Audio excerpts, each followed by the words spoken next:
Richard Devine is an electronic musician, a sound artist, and instrument designer.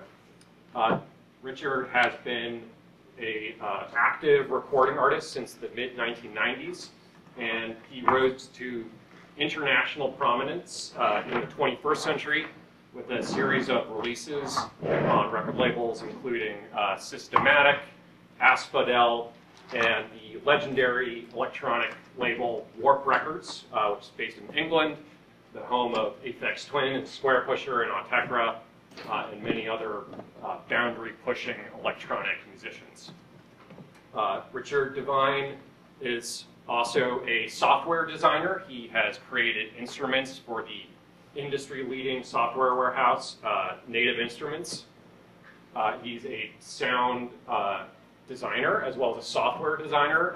He has created sound effect libraries that are distributed through Sony and other outlets.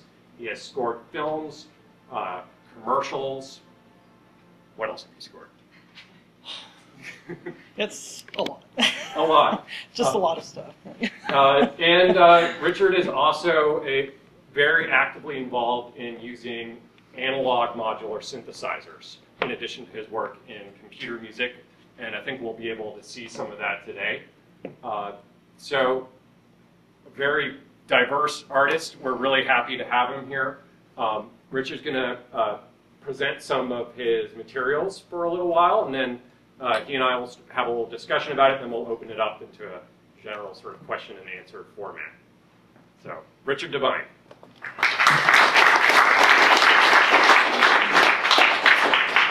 Well, thanks for having me out. I made it just in the nick of time from the airport. Well, yeah, thank you for having me for the festival. It's my first time. I've been to Pittsburgh. Probably was 13 years ago. I played a show here with Schematic Records, the record label two of my friends that were doing back in the day, and we did a little tour and came through here and played. And yeah, so it's good to be back. And basically today I was just going to talk a little bit about my background, where I came from, and stuff like that. So a lot of people always ask me, how did you get into doing all this weird stuff that you do? This is kind of going back to that a little bit, like where are my origins, and should I be using this? While you're doing that. Okay. Sorry.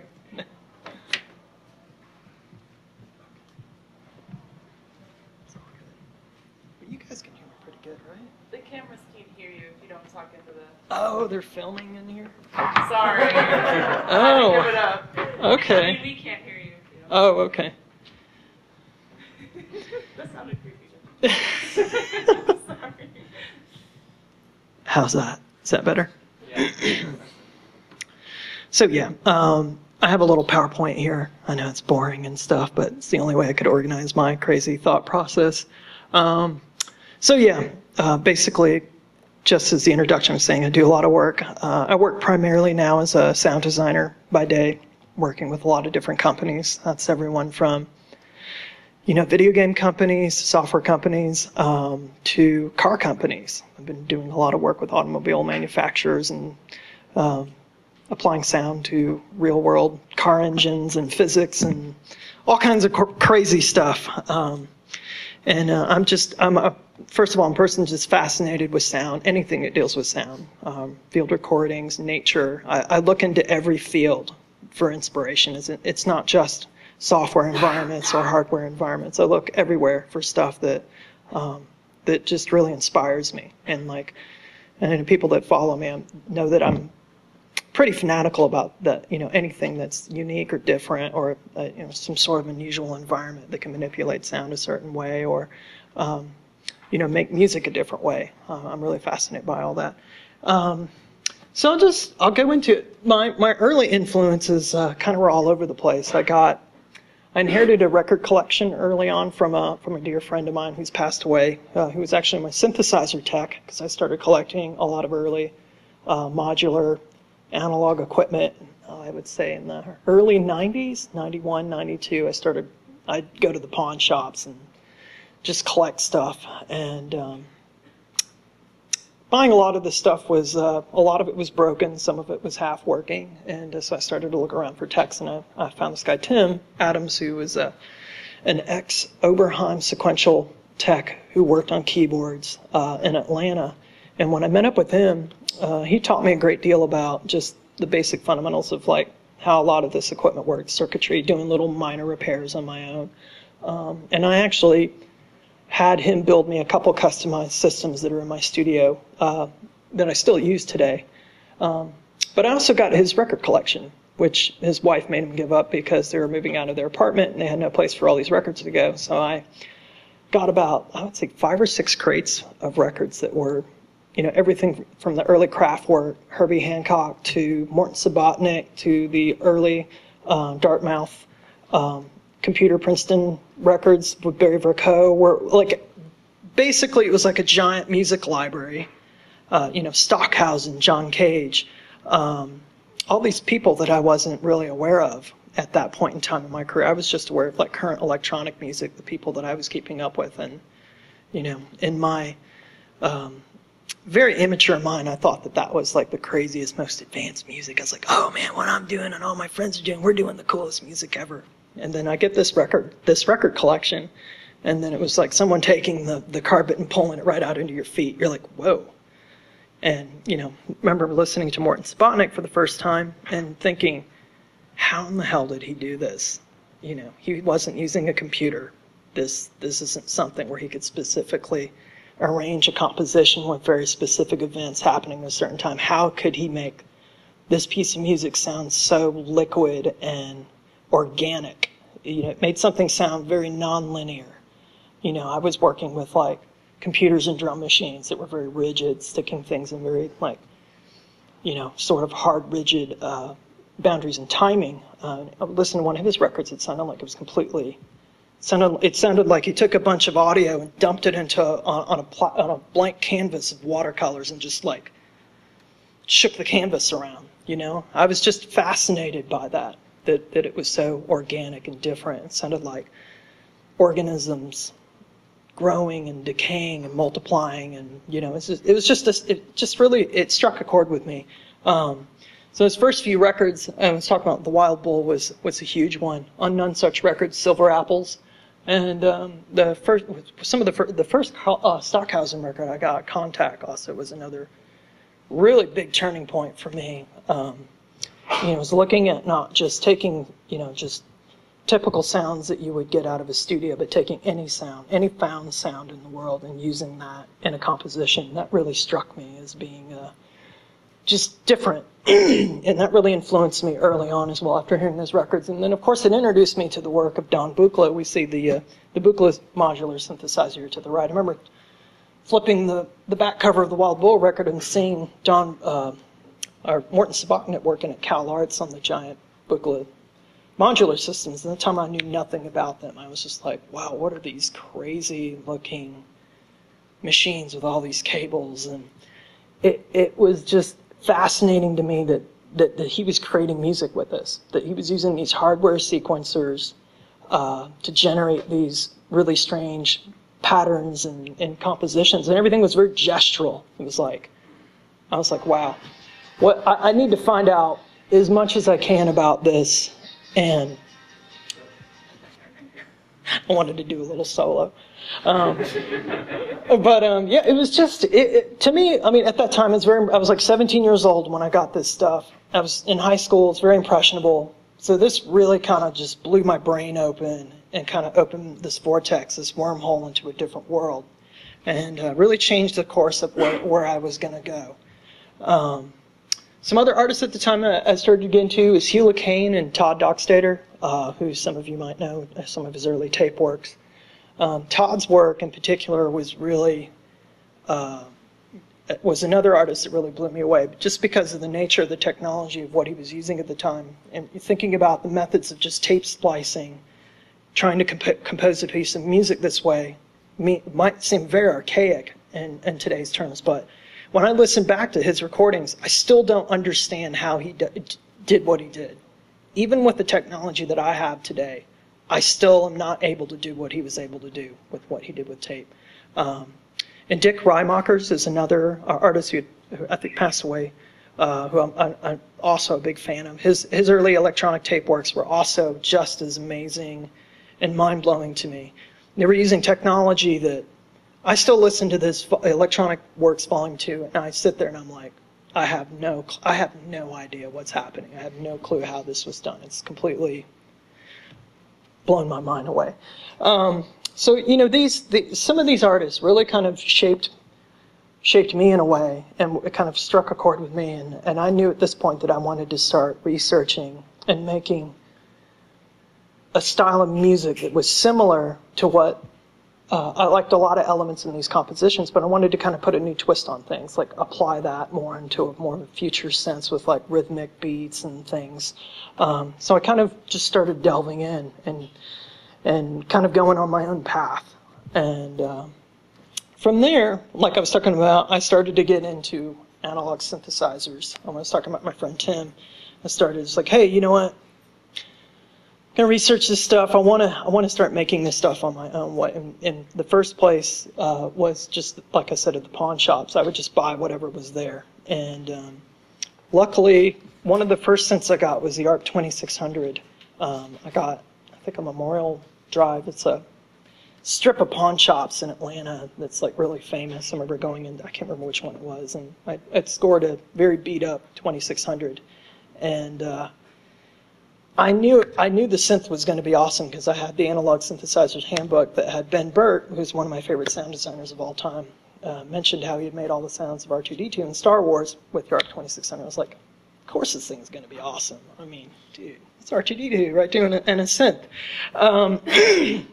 And yeah, it exceeded my expectations. I got it home.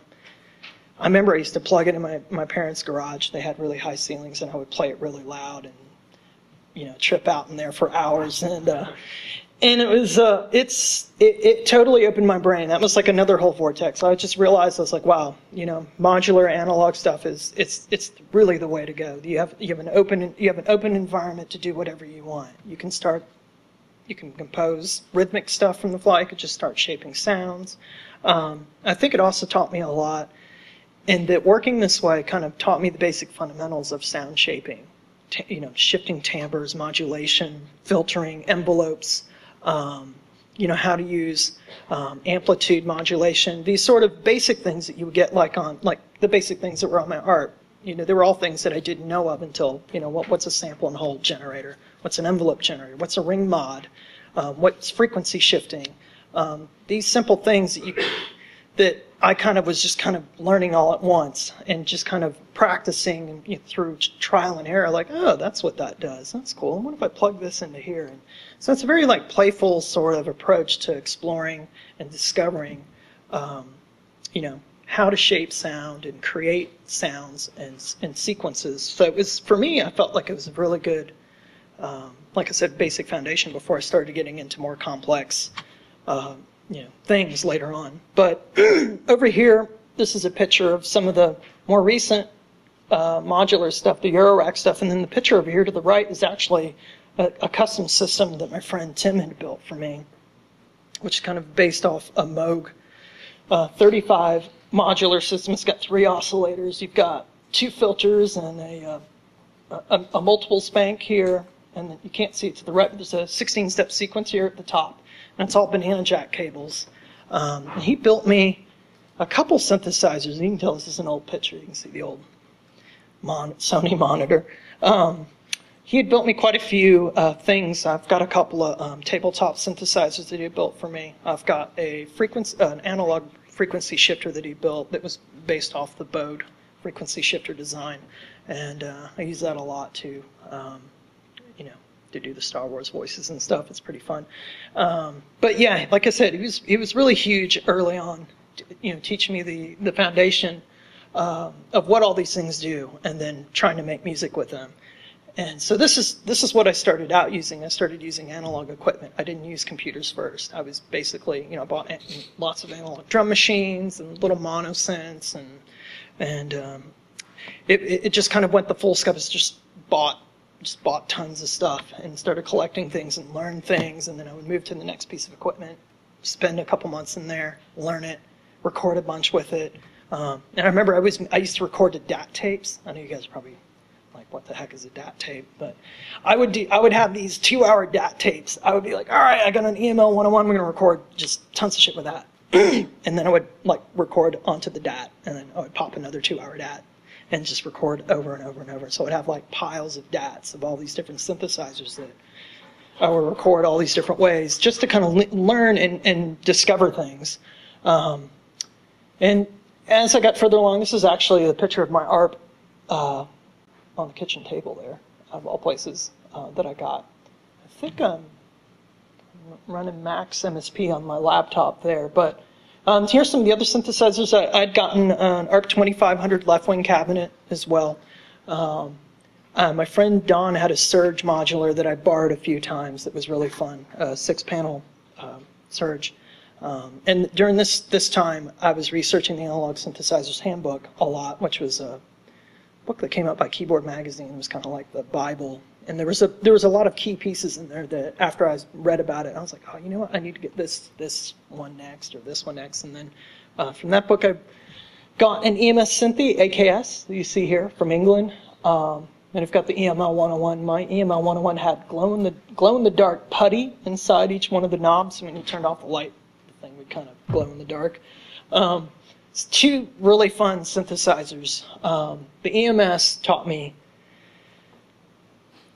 just a ton load of different patching techniques. I really love the matrix pin patching system. You patch basically with these resistor pins. So it was really easy to recall patches and then set up really complicated. And it was very portable. I used to take it with me all the time. I would bring a drum machine, sometimes run it through the filter and the ring mod and the reverb, spring reverb in there.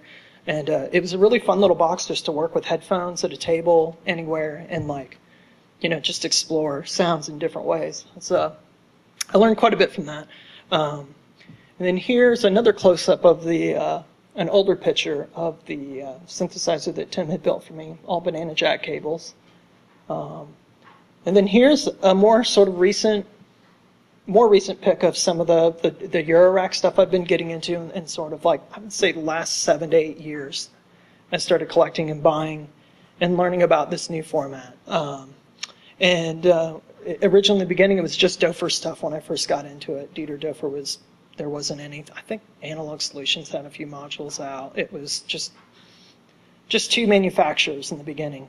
And then I was right there at the beginning when Peter Ganader and Mike Brown from Livewire, they were doing a company called Ear Acoustics, which was a conglomerate of them 2 releasing new modules for this format called Eurorack. And it was kind of like one of the first third-party companies designing stuff in this format. And they were like, hey, Rich, you should, notice you have a Dofer system. You'd be interested in checking our modules. I was like, sure, yeah, this stuff seems really cool. And at the time, I thought it was such a cool idea that you could actually design from the ground up the synthesizer exactly the way you wanted to. You didn't, like with all these other synthesizers I'd bought, they were already pre-configured. I had no choice to switch out which VCOs or filters I wanted to, unless I physically took one system and patched out to another one and did these long daisy chain patching schemes in the studio. With this, you could just pull things out, rearrange the order. You want 6 oscillators, you put 6 oscillators in. You want a couple of ring mods, you want a sequencer, you want whatever you want. You could design it and configure it however you wanted to. And I thought that idea was just really amazing. I thought it was like the ultimate freedom to design the perfect environment, the perfect synth, exactly the way it works for you. So I pretty much just dived right in. And this is my system's today at the studio. It's grown a little bit since there. Actually, this system on the floor there is in my case. That's my one I do shows with. And I've had these 2 bigger cases built just this year, and I've already out of room already. I need to build some more cases. The one bad thing about this format is it's extremely addicting. It's so much fun that, it's hard to figure out where to stop.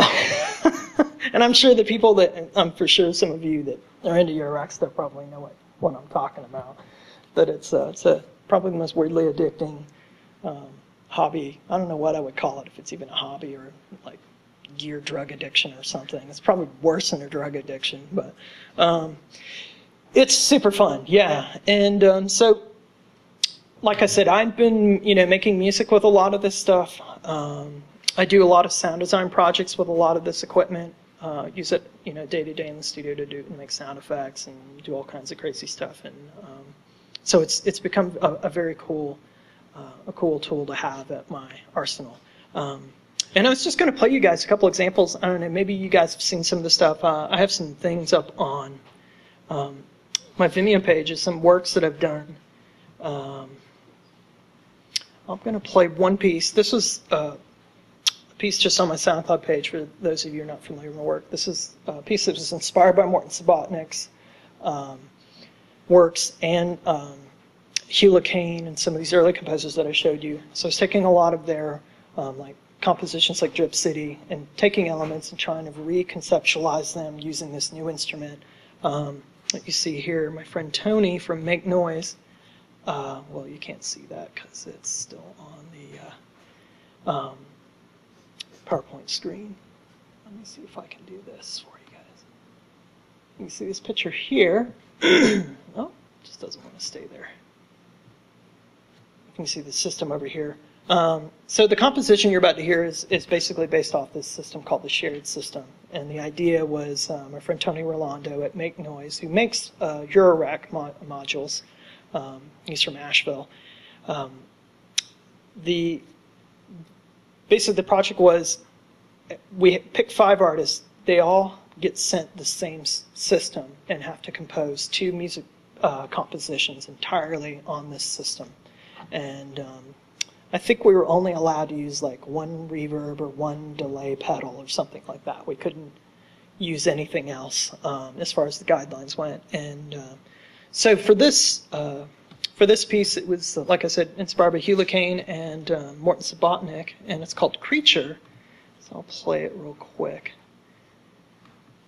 Let me move this here.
So that piece was, I think, the second piece I worked on for the record, and we had, my pieces actually originally were much longer. They were like 8 to 10 minutes, and then Tony's like, we have to press this on a 7-inch. We only have 4 minutes and 25 seconds. So I was just like, oh shit, guess we got to cut things down. So I had to reperform the piece. I had like various sheets of paper and my iPad with a timer. And it was very old school how I had to do it. It was very much like I had diagrams drawn where I was going to let certain parts sort of come in at certain times at like 10 seconds or 15 seconds. And, you know, when I wanted an explosion to happen, I had like my Sharpie drawn with like these little diagram of like a thing exploding, and then like 10 seconds I'd have little particle things where I was doing stuff with different modules. It's a very differently than performing with a computer where you can program automation or you can set up an environment to do things. I mean, it's all done by hand. So there were a lot of mistakes in the process, but there were some mistakes that sounded cool in the end. And one thing I wanted to play, if I have a second, is just to play the two sources that I got the inspiration from. I mentioned Hewlett Kane before. Drip City was one of the main pieces that I was influenced by.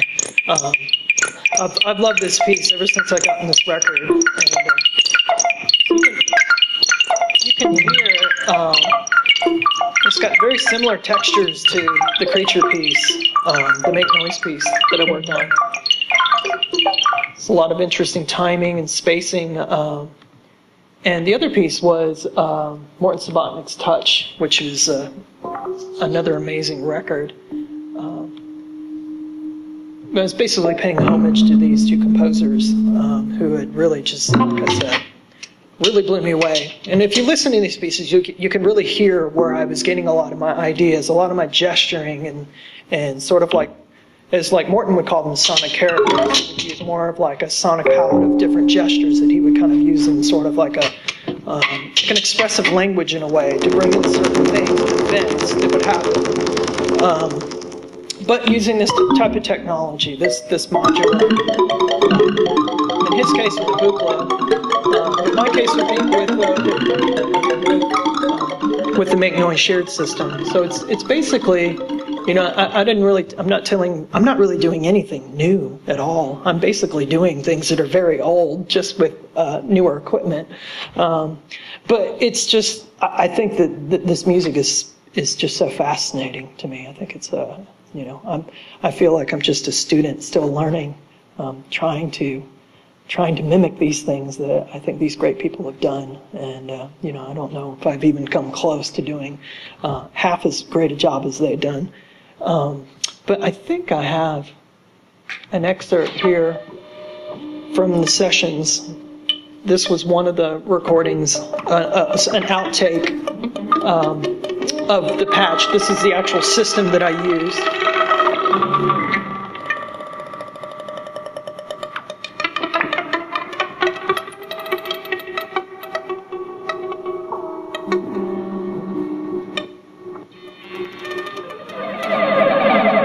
Just play a second.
So that's just a little example from those sessions. I'll pull this back over here.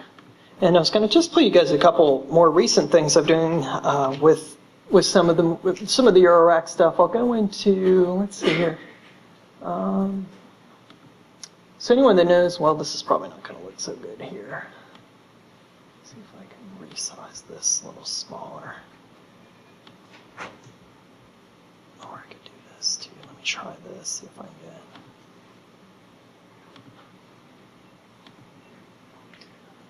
This stuff is here. And while you're getting that set, Sure. I think that the video documentation really reinforces this idea that what we're hearing is not like a collage. This is a performance that was created in real time with whatever system that Richard designed. Do you know which display? When I'm looking for AirPlay mirroring, I see a list of like 50 devices. Oh. I'm like, never seen that before. I'm like, usually would see like 2 or 3 devices, but I'm like, there's actually like 20 devices this could be. I'm not sure. I want to turn on mirroring, but... I've never used the video in this room before. Does anybody have a... Yeah, I am, but... Do you guys know what name it would be under? This guy, whatever the projector's plugged into? Well, it's just a hard plug. It's not for not using straight Oh. VGA. Hmm. Yeah, under your windows, because the thing is on the other side. Let's see. Let's try that. Yeah. Do you want to mirror them? I was trying to. Uh-huh. Let's try that. But it does the... okay, let's try that. No, it's still big. I was trying to get it to... I can do this. Let's see. We'll just try it out. We're just going to listen to the audio anyway, so... It's just straight VGA to the from your laptop though. Yeah. Oh no, I mean I was just trying to scale it, but it's fine. I think this should work. So this is just one of the compositions I've worked on more recently, using a smaller live system that I've been using for shows.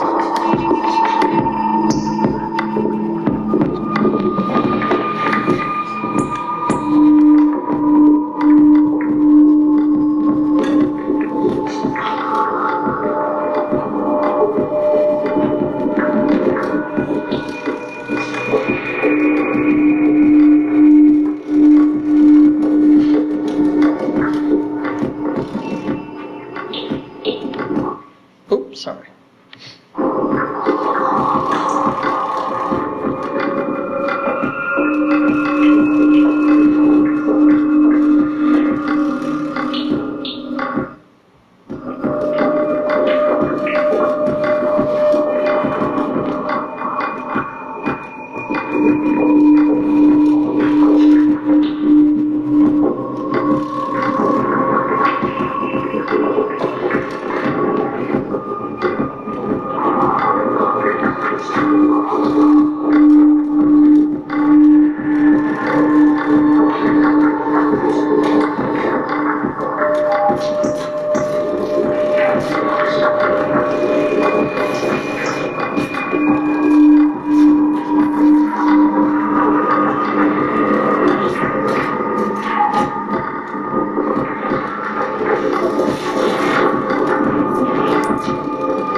See, a lot of these are just experiments when I get like a new module or some new piece of equipment and I want to learn it. And so I'll do patches with it over and over just to figure out how to utilize it in maybe more of a musical application.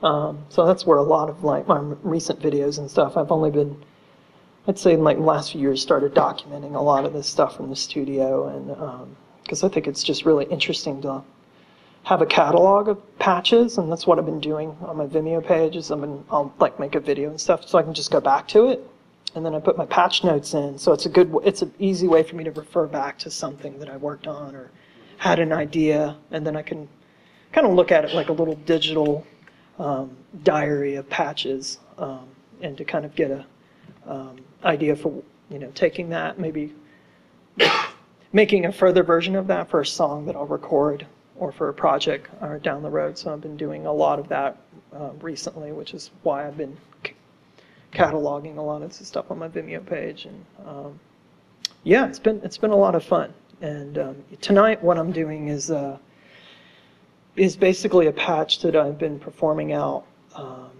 at different festivals and shows, and it changes all the time. That's what's so cool about this stuff. Like, you'll never really perform it the same way. There's just so many things that happen, especially the control voltage, the temperature, the circuitry of way one module works with another one. There's just, you basically, it's like as organic as you can get as far as like composing with. It will just never, ever be exactly the same. And that's what I love about it.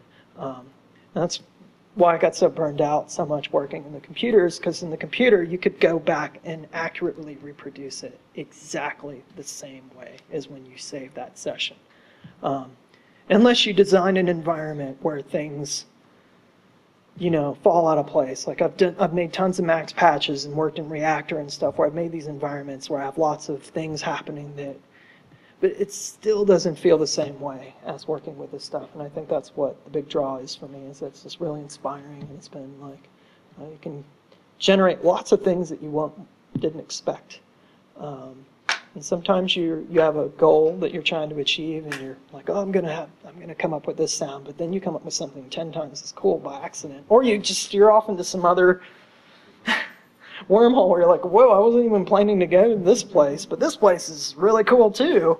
I'll have to put this one on hold. I mean, I think I've not worked with an instrument before that's given me that kind of instant feedback where you can just, stumble into all these really interesting sort of spaces and timbres, and I find it really inspiring. Really, really cool. So Richard is performing here in this room tonight at 7 o'clock, I believe. You should definitely all come and check that out. It's going to be amazing. I hope.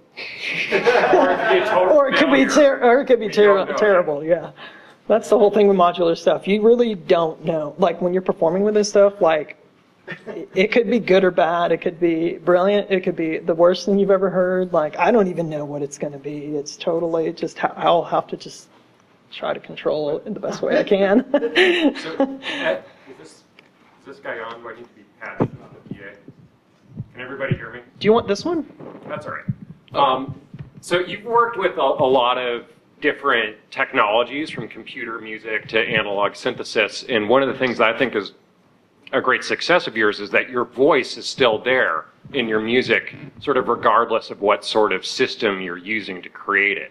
And how are you able to do that? How are you able to have a musical idea that you can express in software, or you can express it with an electronic system, or some combination? That's an interesting question. I don't know really how to explain that. I think it just intuitively happens. Like I just get something, and I think it's hard to explain. It's like if you were to ask Francis Bacon like how he painted his paintings, I think he just saw the world through his eyes and did things the way that he did. If you painted a portrait of you would look at this portrait and be this skewed sort of, it's just his way of doing it. I think that's just, I get something and I do things without really even thinking about it. I just kind of follow my brain. Maybe my brain's messed up in some kind of odd weird way because it's the decisions that I make along the way. I think that what changes things, and then it sort of somehow becomes this weird thing that, maybe I'm not really thinking about it that hard. It's just the way my brain wants it to be, and then it just happens. And I really don't know how to explain that, but that's basically what happens every time when I work, whether it's music or if I'm working on sounds or something. It's hard for me not to want to.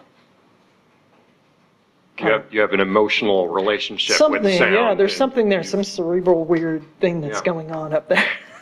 So also, I think Richard's career is really interesting to look at because not only are you a recording artist, a performer, a software designer, sound designer, so really a huge, diverse career. And you were one of the first people I know who was the sort of artist software designers. I was an early user of Reaktor, which is a Native Instruments software system. And I installed the update one day, and all of a sudden it said, Richard Devine's instrument is in your computer. And I was like, how did Richard Devine get inside my Reaktor? And then I started using it, and I was like, this actually sounds like Richard Devine. This is crazy. So you somehow created this Reaktor patch that really did contain your musical ideas. And I was greatly impressed by that. Yeah, Native Instruments, for those of you who know, they're obviously a very big company now. When I first met them, it was probably back in 1999, 98. And I was using Generator back then. It wasn't called Reaktor yet. I think it was like version 1.5 or something.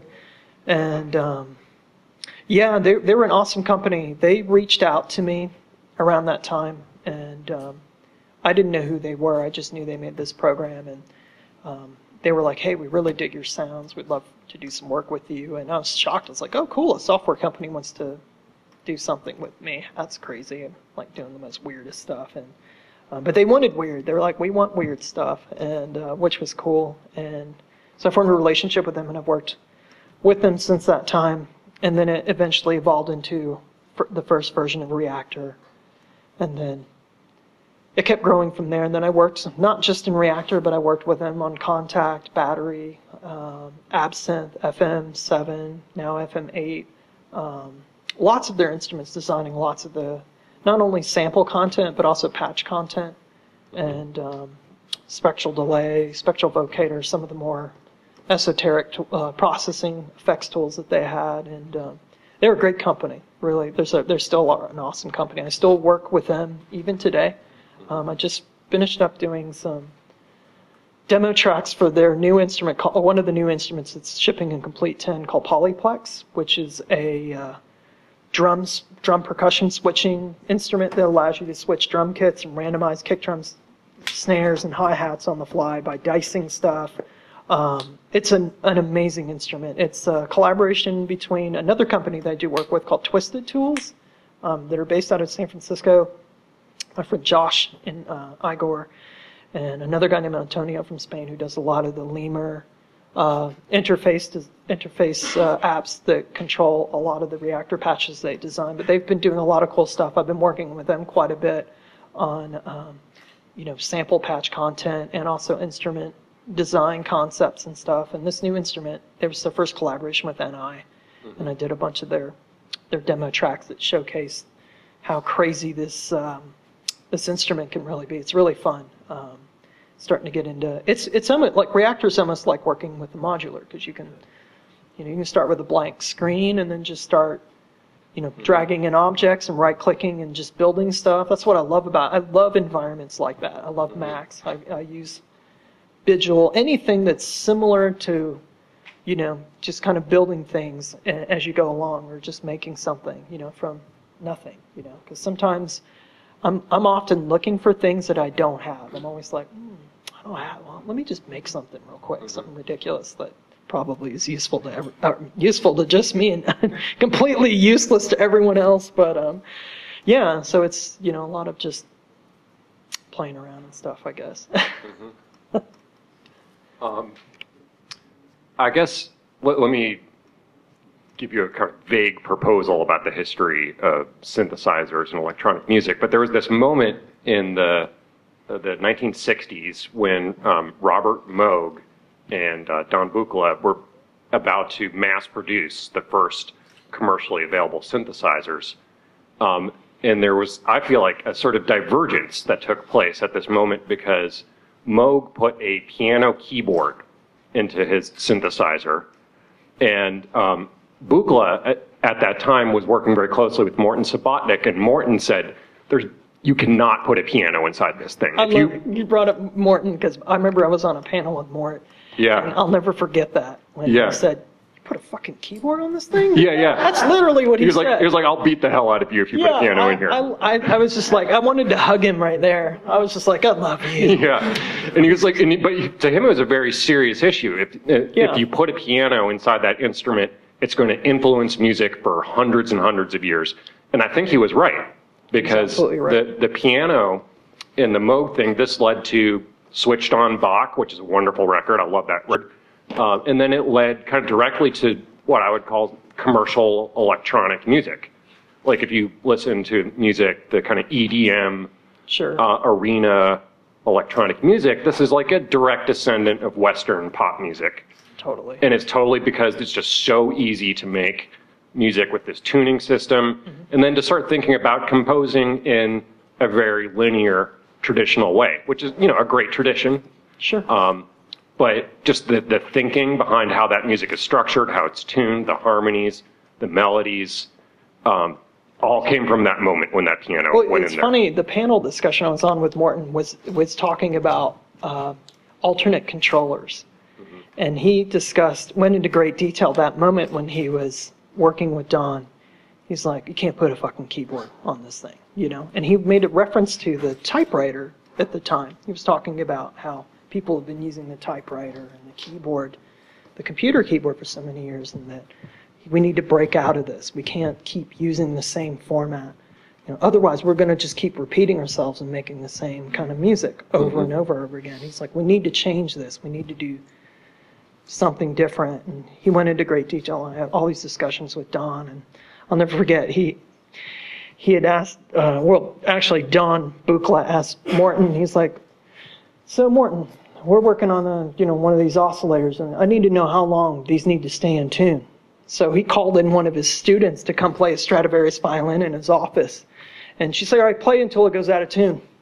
And she played, and it went out of tune in 10 minutes. He called Don back up. He's like, okay, it just needs to stay in tune for 10 minutes. I just love Morton's approach and, his whole idea of thinking outside the box, really kind of, in an abstract way. And I actually saw him perform at that festival too. It was actually at Moog Fest, put on by Moog. Right. He invited him to play, and and it was an incredible performance. And he's really one of those people, and even in his old age, who's utilized taking this technology and Ableton and all these new things and putting them in an environment to create his music, which I think is really inspiring. I think he's just can't rave enough about him. But he's just a big inspiration for me. But yeah.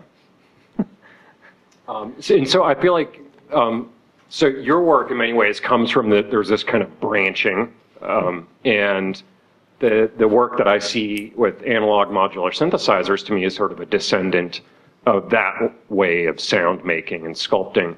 And it also, one of the results is that your way of creating music is very different from the sort of conservatory methods of composition.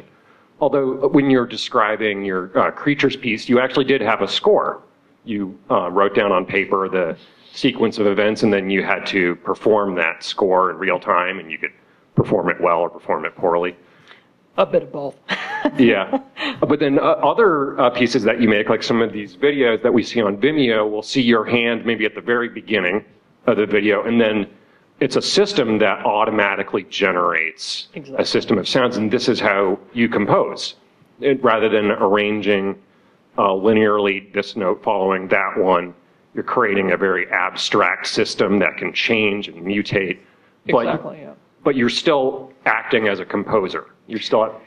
Yeah, with that last patch I played, the Dark Corridors patch, there's patches where I'll set a system up where it actually kind of goes on autopilot. It'll kind of compose itself, and then I just do very little things that maybe will turn off like something, an event or a stage or a clock divider or something from controlling a part of the patch to signal that I'm breaking things down.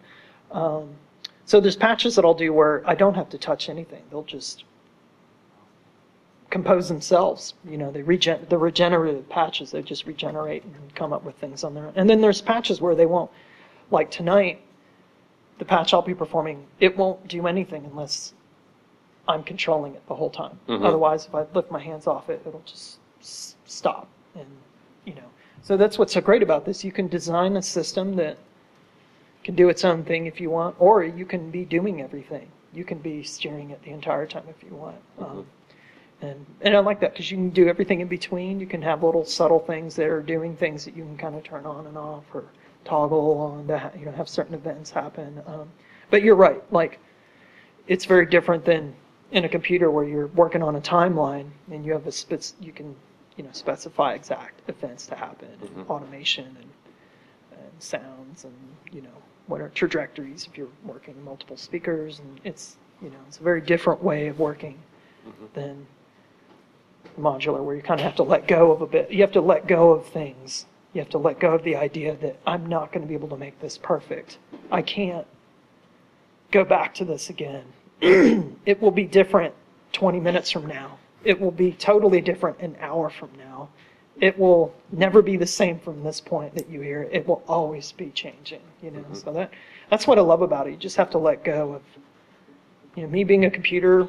I was heavily tied to doing music on the computer for so long. You just hold on to the idea. You can keep perfecting a piece of music. And I would be working on these pieces for months. My friends would come up and was like, dude, it sounds like you're finished. And I'd be like, no, but this part right here, it's still not right. And they're like, what are you talking about? You've been working on this 30 seconds for what, 3 months? For just this 30 seconds? Dude, you need to take a Xanax or something, let go of this, whatever you're doing is like too crazy. And I think that sometimes technology can be a bad thing where you have that much control, where you have every option at your fingertips. I have like what I call plugin deciding anxiety, whatever you want to call it. I look at my plugin folder and I'm like, I have 1,800 plugins. And right. Which of the 100 compressors is going to make this song perfect? I can't even make a decision. I end up there for like 10 minutes going, I don't know what to do.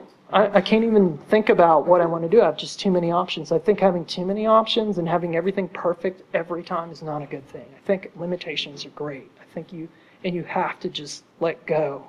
Learn to let go of certain things at certain points and just go with like an emotional, like what you're emotionally feeling at that time. And, I think I struggle with that still.